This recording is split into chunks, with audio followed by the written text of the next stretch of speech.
A very good morning to all of you. VIIl B. Welcome to the physics class, children. Now, if you remember in the last class, we talked about a condition that is called cataract, and this is a condition where the lens of the person, eye lens of the person, becomes cloudy because of which there was a problem in seeing, and it has to be operated and it has to be replaced. Fine. So now today we are going to start with a new topic, and that is visual impairment. Hopefully, that will be today's last class. Then we'll be beginning with a new lesson. So, visual impairment, as you remember when we're talking about the sound in the previous classes, previous chapter, when we talked about sound, I told you that sometimes it is like person is unable to hear. Yes, they are unable to hear properly, and then they have to use some aid for listening. This, please put your speakers off, and in case you have to say something, say excuse me. Please put your speakers off. Who is this? Noor Fatima, please put your speaker off, child. Yes. So the same way here when we talk about visual impairment, by the word visual we mean seeing. And when there is a problem in this ability of seeing, we refer to it as visual impairment. Now this visual impairment, it can be because of various reasons. Sometimes it can be since birth a person is unable to see, the child is born like that and grows like that. So in some of the cases it is not treatable. Then it may be that a person met with some injury or some accident or something like that where the eye gets injured, and then in that case again if it can be treated the vision is there. Otherwise the person feels the person suffers the visual impairment. So there are different reasons because of which this happens, and in both there can be both the cases. It can be treated and it can be the case that it cannot be treated. So we, like, some of the times of course the doctors they just study the structure, what has got ruptured, what has got problematic, and they replace it, whatever is required to be replaced. But in most of the cases, in some of the cases, it is like it remains like that, and the person, you can say, a person remains blind. The person is unable to see. Fine. So this can be the conditions, and when a person is unable to see, that case, of course, the person cannot sit like that. The person still needs to know about the surrounding, to learn about the surrounding. Yes, even that person has a right to survive in the society like the other people do. Maybe the reason that the person is not visually fit, but still the person holds the right to survive in the society. And this is how is it possible when they learn, and how do they learn? They learn with the help of some of the aids. So there are some aids which are referred to as optical aid. Optical, do you know when you have to get your glasses, this spectacles work and everything done, whom do you visit? The shop that you Optician. visit. Yes. So the Optician. word optics refers to light, basically seeing, vision. Fine. So optical aid that will help you to see. There are different, as we have already done, there are like contact lenses. There are different type of lenses and magnifiers, of course, that can magnify if you're not able to see the image. So there are different things, different aids that can be used, and with the help of these, the person is again able to see. But there are some of the aids which are non-optical, and still they help in learning of the function. Now you have to understand it clearly that how they help. See, we have to. You must have heard about, and you must have come across by your teachers, your previous teacher, that we have five sense organs. So these sense organs, they make us aware of the world outside. We are able to see, we are able to hear, we are able to taste, we are able to feel. Yes, and this is how we are able to sense what is there surrounding us. Since the smell, of course, the nose. So these sense organs, the same way, some of the sense organs or some of the senses, they help other than, see, like when a person is suffering from any of the problem, like sense problem, like the person is blind or the person is dumb or deaf, something like that. In such cases, the other senses, children, they are more developed. Like if a person is blind, then of course his or her feeling sense, smelling sense will be more, because they have been using it again and again in place of that. So they are more developed. So the same way, here you have some of the aids which are non-optical aid. They are not concerned with seeing, with the vision, but still they help of in the learning of the person who is visually impaired. Let's talk about them. First one is auditory. Audition. The word audition refers to Hearing.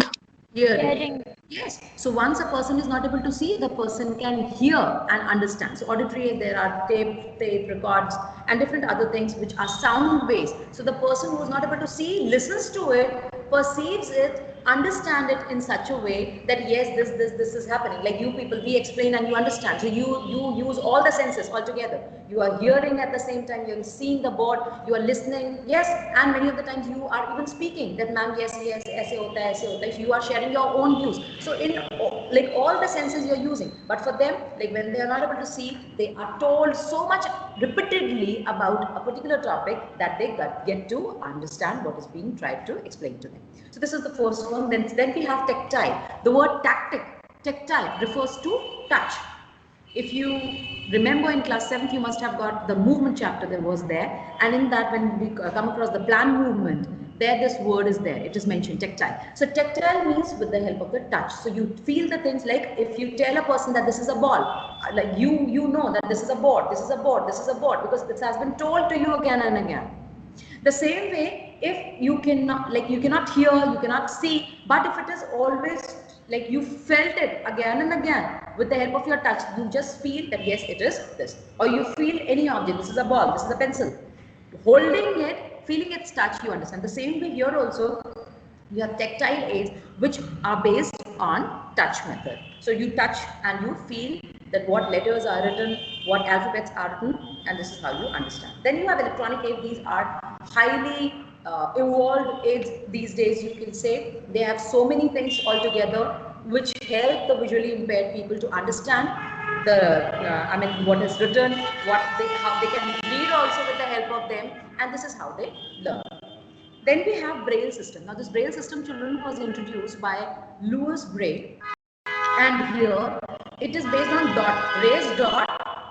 Like you can say there's a sheet, and on that raised dots are there, and the pattern in which these dots are made, they make a particular letter. So by just putting their fingers, by moving their fingers on those letters, these people who are visually impaired or visually challenged, they understand that what is written. Like if you just turn your page to page number 200, you can see all the letters, all the alphabets are given, the symbols for all the alphabets. Now see, when in the previous school where I was teaching, we used to tell the children to do this activity, Braille script. They used to draw this. I mean, they used to do this activity. How? They used to take bindi, the bindi that we used to put here. Yes, and like they appear, of course, if you put it on a sheet of paper, there'll be raised dots. Yes, so with the help of these bindis, children used to make different letter, and then like the other children, they used to come and they used to read what has been written, like C-A-T. So you'll use the word, like you will take the symbol of C, then A, and then T, and the other child will come, will move the finger on the paper and will be able to read what is written. The same way, these people, visually challenged people, they move their fingers and they try to read what is written. Fine, children?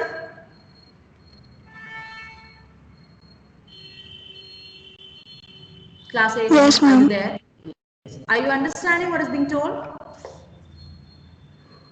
Yes, ma'am.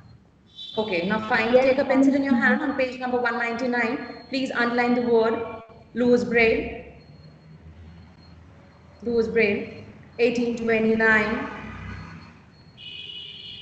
1829.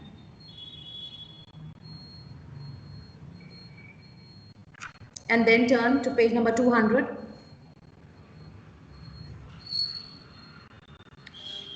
Braille. Braille alphabet and numbers. Please underline that. Braille alphabets and numbers. Which is also, you can mention there, it is termed as Braille script. In Hindi, you call it lipi, the way any language is written. So this is a type of language which is used for them, for communication and for understanding. So you can write Braille script. Fine. Now we come to the last topic, and that is care of our eyes. How do we need to take care of our eyes? Now this is a topic which is very simple, which appears to be very simple, but it is very, very sensitive and very important. Many of the time we people being educated do repeatedly make or commit some mistakes which we should not. Like if anything, any bit of anything, a dust peep, if even if enters our eyes, we quickly just take a cloth piece and we start rubbing our eyes. This is a common incident to observe, but many of the time it is so risky that you keep on rubbing your eyes with that piece of cloth, which may not be very soft and it can hurt your eye. Because see, by now you have understood that eyes are very, very sensitive organs. From outside and from inside, they're very sensitive. When any of the part gets damaged, then there is a severe problem in your vision. So you have to take care of your eyes in different ways. What are those ways? Let's discuss. The first one is we should wash our eyes gently. Many of the time, I have seen people, and you must have also seen, that you just keep washing it again and again and again. That water can also hurt your eye. So it should be very, like the gesture should be very soft when you are cleaning your eyes, to remove the dirt and etc. And you for wiping it off, a very soft cloth should be taken. And the same way your hanky also, which you select for taking along with you, that also should be very soft, because that is the first thing. You just put your hand in your pocket and take out the hanky and start rubbing. So the cloth, I mean the fabric of which your hanky is made of, you should take care of it. Then the second one, we should not rub the eyes. As I just told you, if there's anything, any dirt or anything that has gone to your eye, accidentally it went into your eye, just wait, have patience, clean it with the cold water, and then of course use a piece of cloth, soft piece of cloth, to gently remove it. Do not rub it again and again repeatedly. And moreover, sometimes when you have some infection in your eye, then also it is said that do not rub it again and again, because that is going to create, and it is going to create the problem, and it is going to enhance the problem.